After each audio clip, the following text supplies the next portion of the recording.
Tottenham take on Bodø Glimt over in Norway. You remember we played them in the Europa League, so stay tuned to the very end. Matchday 2 of the Champions League. We're talking team news, stats, predictions. Frank kind of quotes from his press conference. Yeah, everything. Preferable lineup, predicted lineup, score prediction. Your full basic preview, anyway, of this game. Very keen to get you involved as well.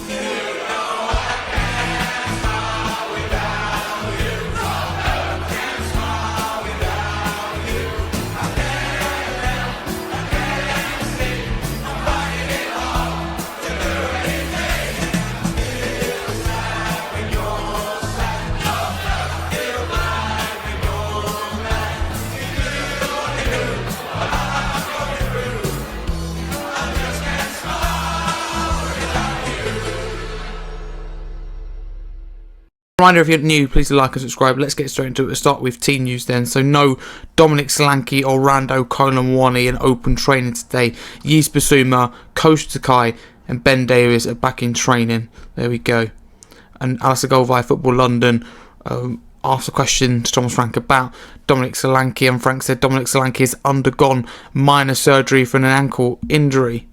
And also Frank confirmed when asked again by Alistair Gold, this time so it's slightly different, and that is Christian Romero. First, he missed training today, so he missed the training on Monday as a precaution, and he actually hasn't travelled to Norway. This is seen as a precaution measure, in the words of Thomas Frank. So Romero is not going to be involved at all in the action against Bodø Glimt. He's not travelled with the Spurs squad. So that's the first kind of part of the video, and it's to do with team news. So there is an update, and the only player that is provide an update is Solanke, because as you know, Solanke was out in the previous game, which is the case if he's had a surgery, which of course isn't a good thing at all.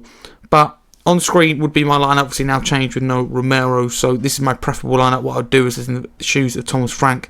Vicario in goal. I really like Kinski, but I think it probably has to be Vicario for this game. Don't have a problem if you're going to rotate keepers in the Champions League. It would be absolutely fine with me. I'd say Porro right back, Udogie left back, and Van der Ven and Danso as the centre backs. I'd go with a midfield of Paulinho, Sarr and Simmons, and a forward line of Kudus, Richarlison and Odebear. So Kudus right wing, Odebear left wing, Richarlison down the middle as a striker, the 9. And to be clear about midfield, I'd personally have Paulinho in the 6, Sarr as an energetic 8 in this type of game, and Simmons as a 10. I want to see Simmons starting in the 10. Harsh and Bergvall, it's not a case of picking our best team or anything necessarily like that. It's just a case of rotating, in important games. So I just think you've got to rotate throughout the season, and the reality is Bergvall's a really good 10, but so is probably Xavi Simmons too. So that would be my lineup. The only thing is, can Bergvall play on that left-hand side of the 3? Probably not. So that's my team in terms of predicted lineup, what I think Thomas Frank will go with.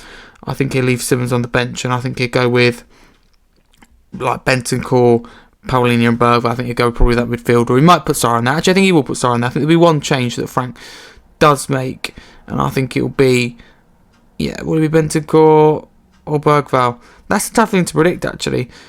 I think he'll go with Bergvall rather than Simmons. I think that's what he'll do. I think he'll be wanting to put Bentancur and Paulinho in there, but I don't think he will. And I say that because we played them against Bournemouth and we lost the game, and he was asked a lot of questions about why he'd done the same, playing Bentancur and Paulinho from the start, both very similar defensive players against Wolves. And I think because we didn't get the result we wanted, of course we still salvaged a point, which is good, we should be happy with it, but I don't think he'll go with that again. I don't think we need to be too defensive. Having said that, away from home, who knows? So there we go then. Preferable and predicted lineup, only one difference, but no, it should be a really interesting game. Just going to give you some kind of general stuff ahead of the game then. Bodø Glimt haven't lost in 5 matches. They haven't kept a clean sheet though in 6 matches, which bodes well for Tottenham. Tottenham haven't lost in 5 matches, and Tottenham have won the previous 2 matches against Bodø Glimt. There we go. So yeah, Bodø in perfect form. I say perfect, never perfect. 3 wins and 2 draws for Bodø Glimt. One of their wins was a 7-1 win though. With Tottenham, is 3 wins and 2 draws as well. So it's played at the Spurs Stadion in Bodø, Norway, which has a capacity of 8,000 only 270, so fans not given a lot of seats at all. It's an artificial surface. Weather forecast is expected to be, obviously in the evening, it's going to be 9 PM local time. They're an hour ahead, so it'll be 10 degrees at night. At the moment, clear, no snow, no ice, no rain, nothing like that. So yeah, Tuesday the 30th of September, 8 p.m. UK time kickoff, 9 p.m. local time in Norway kickoff, Champions League round 2.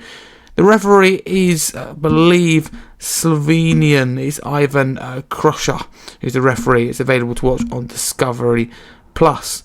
So, yeah, there's not too much more to it. Apart from that, of course, you've got the Champions League table. I'll tell you where both clubs are. Tottenham are 14th with 3 points, and Bodø Glimt are 18th with a point. There we go, yep, Tottenham win the previous two.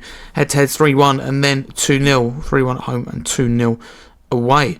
So yeah, not too much more to talk about other than give my score prediction. I think it'll be tough. I think it'll be even tougher, not having our captain, Christian Romero. I think it's a big blow, not only at him as a defender, but I'm very happy with our transfer window. We've improved in 3 positions for me. Kudus, Paulinho and Simmons are all upgrades on what we had, all upgrades in their position. I think in the long term, over the course of the season, in my opinion, however, they neglected the defence. To have 3 fit centre-backs going into the season isn't right for a club that aims to compete on all 4 fronts, aims to get back into Europe via the normal kind of way in the league. It wants to win trophies again, build on winning the Europa League. You can't have 3 fit centre-backs because this is what's going to happen. Romero gets injured. Now we're left with just 2 fit centre-backs. What about if Danso or Van der Ven, they get injured? Then we're having to proper scrape the barrel of playing Paulinho or Gray in that position. It shouldn't be in that position. It's okay, it does the job, but it's not a club like Tottenham shouldn't be, in my opinion anyway, in that situation. But I'm getting sidetracked here. Score prediction, I think it'll be tough, was what I was going to say overall. Not having Solanke and Moani, you assume as well. I think Tottenham win this game, but I think it's going to be a tough one. I'll go with 3-2 Tottenham. I think there's goals in it, 5 goals apiece, but Tottenham winning that game 3-2, I think, in the end, to make it 2 wins out of 2 for the Champions League campaign and leaving Bodø without a win in the Champions League campaign with just a single point after 2 games. That's what I predict. Get involved in the comments below your score predictions and scorers. Who do I think is going to score? I won't say for Bodø because it would just be a purely uneducated guess. So for Tottenham, those 3 goals, I think Kudus will score a brace, and I think Mattis Tell the Champions League squad. I meant to say Wilson Odobert. I think he'll start. Yeah, I think he'll score at the first goal of the game. So there we go. My score prediction. That is your general match preview. Get involved in anything you want to discuss in the comments below. So always check the comments and I always get back to you within reason. So thank you very much and a massive comment, you Spurs. If you're new, like, subscribe as always as well. Thank you for support recently.